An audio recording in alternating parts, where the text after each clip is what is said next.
Hello everyone. तो आप सभी कैसे हैं? सभी को हरे कृष्णा, राधे राधे। जैसा कि आप सभी को पता है कि आपका एसएसटी का जो क्लास है वो चल रहा था। 2 से 3 क्लासेस हमने प्रोवाइड कर दी हैं और बाकी की जो क्लासेस हैं वो धीरे धीरे हम आपको प्रोवाइड करते जाएंगे। देखिएगा, थोड़ा बाहर से नॉइस आ रही होगी क्योंकि यहाँ थोड़ा मेडिटेशन चलता है तो उसकी नॉइस आ रही होगी। और ये क्लासेस मैं सुबह सुबह ले रही हूँ क्योंकि शाम को थोड़ा टाइम नहीं रहता है। तो चलिए आज क्लासेस करते हैं। आप सभी बच्चे को पता है कि क्वेश्चन और आपको किस तरीके से करना है। जो पुराने बच्चे हैं उन्हें तो पता है, जो नए बच्चे उन्हें बता देना चाहते हैं। आप कभी भी क्वेश्चन किया करिए, आप नंबरिंग किया करिए। देखिए आज 49 से मैं 60 तक अगर पढ़ाऊंगी तो आप 49 के बाद 50, 51, 52 इस तरीके से आप कर लीजिएगा। ठीक है, इस तरीके से करने के बाद आप सभी अपना उत्तर खुद से दिया करिए। और जैसे यहाँ पर हम 49 लिख दिए, 49 का अपने उत्तर दे दिया ए। ठीक है, अब यहाँ पर क्या करना है कि उत्तर अगर आपका सही होता है तो सही करिए, गलत होता है तो गलत करिए। लास्ट में आपको काउंट करना है कि आप कितना नंबर गेन किए हैं। ठीक है, तो चलिए हम क्वेश्चन नंबर 49 से आज देखते हैं फटाफट से। और आपकी सीडीपी की जो क्लासेस है वो देखते हैं, शाम को दे देते हैं, ये भी हम आपको प्रोवाइड कर देते हैं। ठीक है, 49 है कि निम्न में से कौन सी रणनीति विद्यार्थियों में आलोचनात्मक सोच को प्रोत्साहित करने में सबसे उपयुक्त है। ऑप्शन ए है विद्यार्थियों से सभी सूचनाओं को सत्य समझकर स्वीकृत कराना। बी है विद्यार्थियों से आप अध्यापक के सारे मतों को स्वीकृत कराना। सी है विद्यार्थियों को पक्षपात पहचानने में मदद करना। डी है आपका कि विद्यार्थियों को परिस्थिति को सिर्फ एक नज़रिए से देखना या सिखाना। ठीक है, देखना सिखाना। तो आप सभी को उत्तर बताना है कि यहाँ पर उत्तर क्या होगा।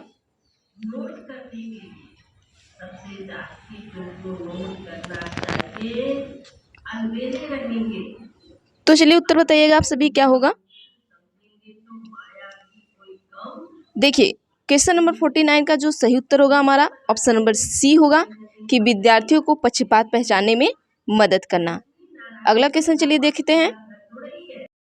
क्वेश्चन नंबर 50 आपका है कि which of the following method of teaching social develop learner ability to propose इसको छोड़ते हैं, हिंदी में पढ़ते हैं क्योंकि आपको हिंदी में पढ़ाना है, गलती से मैं इंग्लिश का पढ़ दी। चलिए, निम्नलिखित में से कौन सी सामाजिक विज्ञान शिक्षण विधि विद्यार्थियों की प्रस्ताव करने की, तार्किक बहस करने की, जवाबी तर्क देने की और तथ्यों या विचारों को प्रस्तुत करने की क्षमता को विकसित करती है। ऑप्शन ए है वाद विवाद, बी है परिचर्चा, सी है आपका क्षेत्रकार, डी है आपका परियोजना कार्य। तो उत्तर देना आप सभी को यहाँ पर क्या होगा। क्वेश्चन को ध्यान से देखिएगा आप सभी। क्वेश्चन क्या पूछा है कि कौन सी सामाजिक विज्ञान शिक्षण जो आपका सोशल एसएसटी है, एसएसटी का जो शिक्षण विधि है वो विद्यार्थी को प्रस्तुत करने का, तार्किक बहस करने का, मतलब विद्यार्थी कैसे प्रस्तुत कर रहा है, उससे किस तरीके की बहस कर रहा है, और जवाबी तर्क कैसे आपका दे रहा है, तो तथ्यों को, विचार को प्रस्तुत करने की क्षमता को क्या विकसित करती है। तो आप किस माध्यम से इसको आप विकसित करते हैं। तो देखिए यहाँ पे जो जैसे हम किसी से बहस कर रहे हैं या किसी को जवाब दे रहे हैं, क्या होता है जब वाद विवाद होता है, डिबेट्स होता है, तो उसी के थ्रू हम क्या करते हैं, इन चीज़ों को प्रस्तुत करते हैं। तो ऑप्शन नंबर ए बिल्कुल सही हो जाएगा। आइए अगला क्वेश्चन देखते हैं।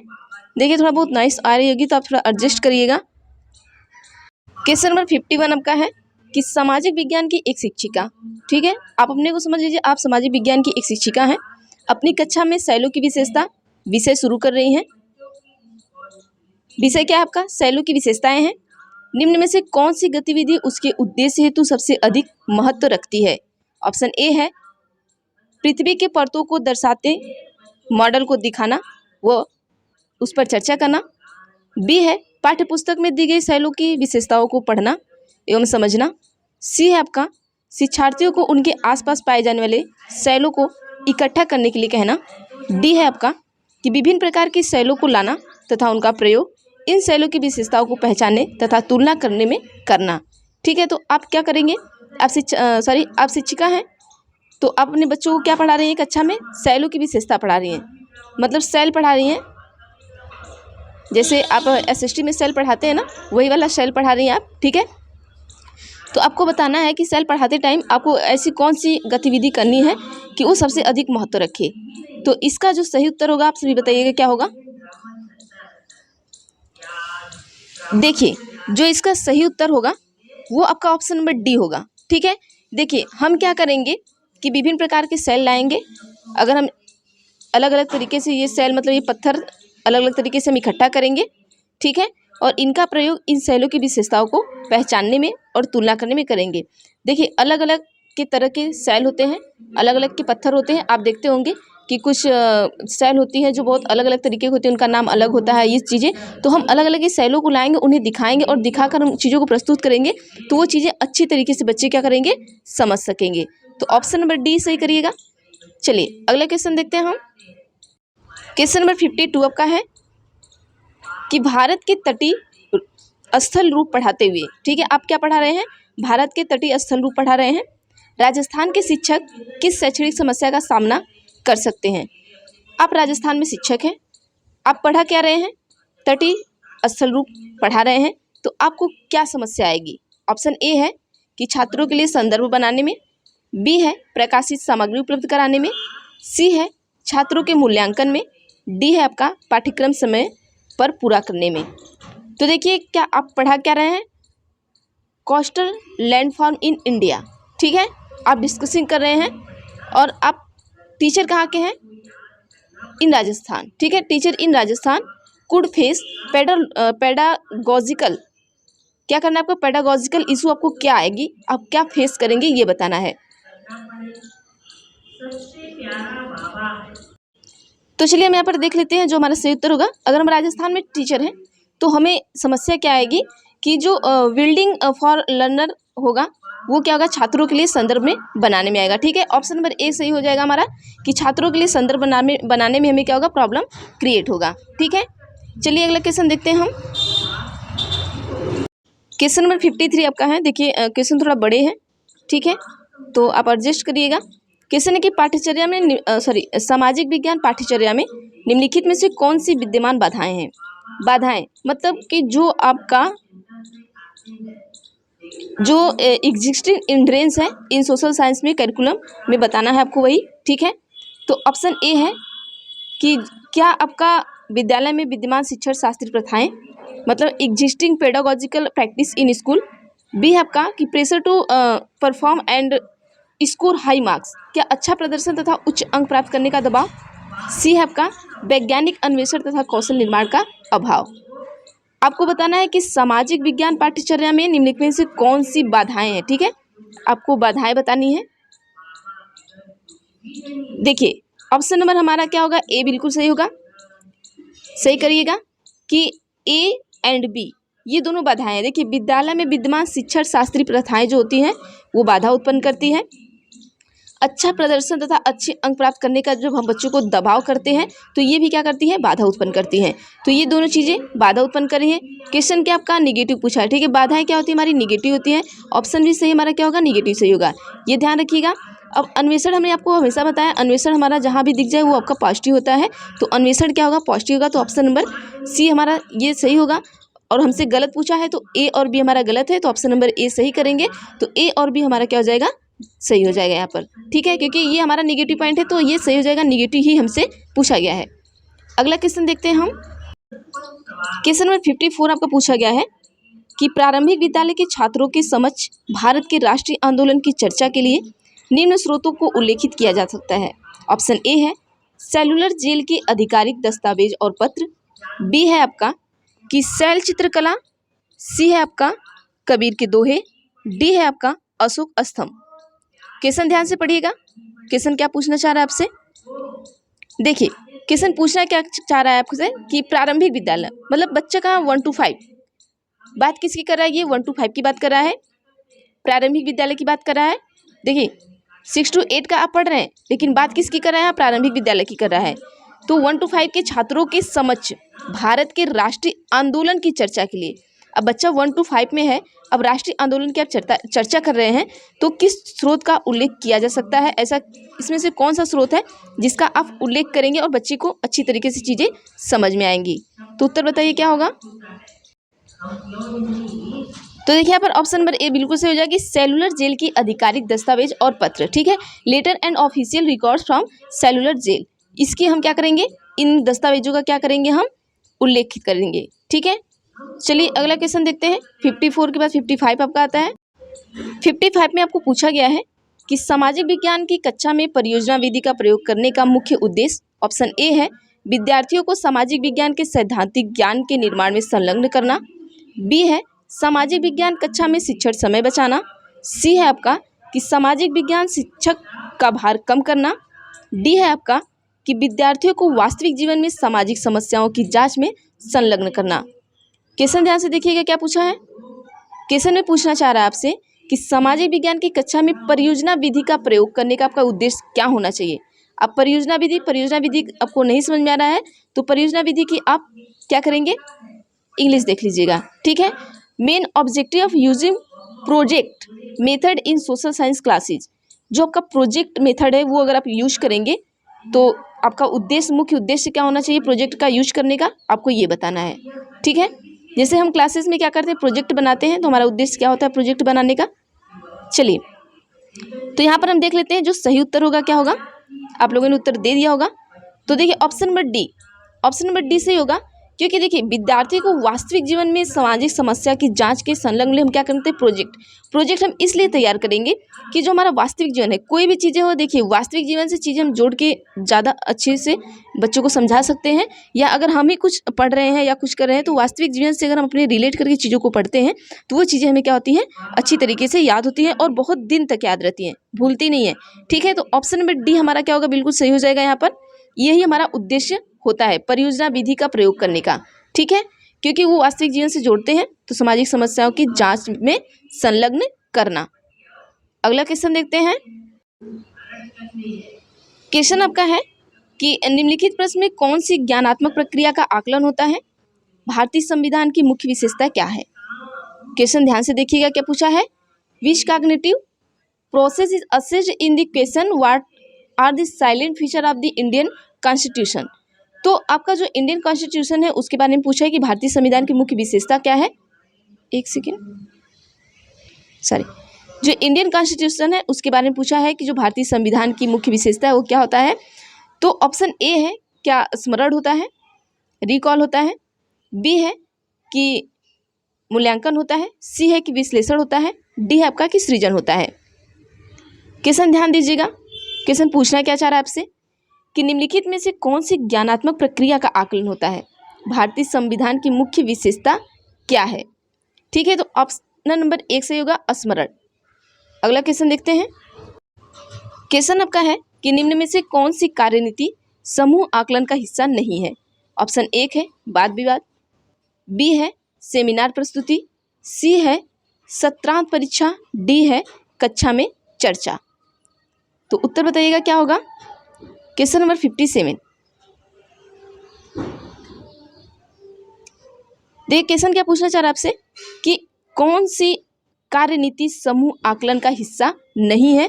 तो देखिए वाद विवाद करेंगे तो आप समूह में ही करेंगे, गलत हो गया, नहीं पूछा है आपको, निगेटिव बताना है, ठीक है। सेमिनार प्रस्तुत करेंगे, सेमिनार में भी आपको ग्रुप चाहिए, ठीक है, तो ये भी गलत हो गया। उसके बाद कक्षा में चर्चा करेंगे, इसके लिए भी हमें ग्रुप चाहिए, लेकिन हम टर्म इन एग्जामिनेशन करेंगे, अगर पेपर लेते हैं तो पेपर में हमें क्या है, ग्रुप नहीं चाहिए, ठीक है। पेपर में हम सिंगल बच्चे का क्या करेंगे, परीक्षा लेते हैं, इसमें ग्रुप की कोई ज़रूरत नहीं होती है। तो ऑप्शन नंबर सी हमारा क्या होगा, सही हो जाएगा। आइए नेक्स्ट क्वेश्चन पर चलते हैं अपने। क्वेश्चन नंबर 58 देखिएगा सभी, ठीक है। इसका ऑप्शन मैं बाद में दिखाऊंगी, क्वेश्चन ध्यान में रखिएगा, या तो क्वेश्चन आप लिख सकते हैं, क्योंकि ऑप्शन थोड़े बड़े होते हैं तो पेज एडजस्ट नहीं हो पाता है। चलिए, निम्न में से कौन सा कथन सतत और व्यापक मूल्यांकन के बारे में सही नहीं है। देखिए सतत और व्यापक मूल्यांकन पूछा है, ठीक है। Statement is not true about continuous मतलब क्या होता है आपका लगातार, और कंप्रेसिव और उसके बाद क्या है इवोल्यूशन के बारे में आपसे पूछा है, CCE के बारे में आपको पूछा है, ठीक है। कहीं आपको CCE दे दिया तो इसको भी याद रखिएगा, कॉग्निटिव कंप्रेसिव इवोल्यूशन, ठीक है। उसके बारे में एक ऑप्शन आपका जो है वो सही नहीं है, उसको बताना है। तो आइए ऑप्शन दिखाते हैं आपको। ऑप्शन ए आपका है कि यह विद्यार्थियों के व्यवहार के केवल संज्ञानात्मक पक्ष की आवश्यकता पूर्ति करता है।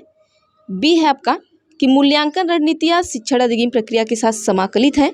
सी है कि यह विद्यार्थियों के सर्वांगीण आकलन को सुनिश्चित करता है। डी है आपका कि यह अध्यापकों को समय पर प्रतिपुष्टि प्रदान करता है। अब इसमें से ऐसा क्या है जो आपको निगेटिव दिख रहा हो। तो जो हमारे पुराने बच्चे होंगे उन्हें पता होगा कि हमने इनको निगेटिव और पॉजिटिव पॉइंट बताया है। चारों ऑप्शन में से आप ढूंढ सकते हैं कहाँ पे आपको निगेटिव पॉइंट दिख रहा है और कहाँ पर आपको पॉजिटिव। क्वेश्चन क्या था आपका? निगेटिव था, तो निगेटिव पॉइंट आप ढूंढिए कहाँ पर है, आप क्वेश्चन को आराम से कर सकते हैं। चलिए देखते हैं यहाँ पर हमें कहीं क्या ऑप्शन नंबर 4 में कहीं निगेटिव मिल रहा है? नहीं मिल रहा है। सी में मिल रहा है? बिल्कुल नहीं मिल रहा है। बी में मिल रहा है? नहीं मिल रहा है। लेकिन ऑप्शन नंबर ए में क्या आ गया? केवल। केवल हमारा क्या है? निगेटिव पॉइंट है। तो हम ऑप्शन नंबर ए को क्या करेंगे? सही करेंगे, क्योंकि क्वेश्चन हमारा क्या पूछा है? निगेटिव पूछा है, तो उत्तर भी हमें निगेटिव ही देना है। ऑप्शन नंबर ए हमारा सही होगा। चलिए अगला क्वेश्चन देखते हैं हम। क्वेश्चन नंबर 59 आपका है कि लोकतंत्र, ठीक है,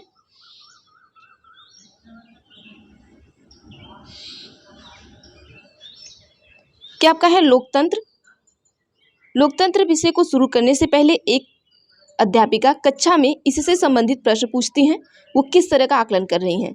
ऑप्शन ए है पूर्व अवधारणा का आकलन, बी है योगात्मक आकलन, सी है आपका नैदानिक आकलन, डी है आपका रचनात्मक आकलन।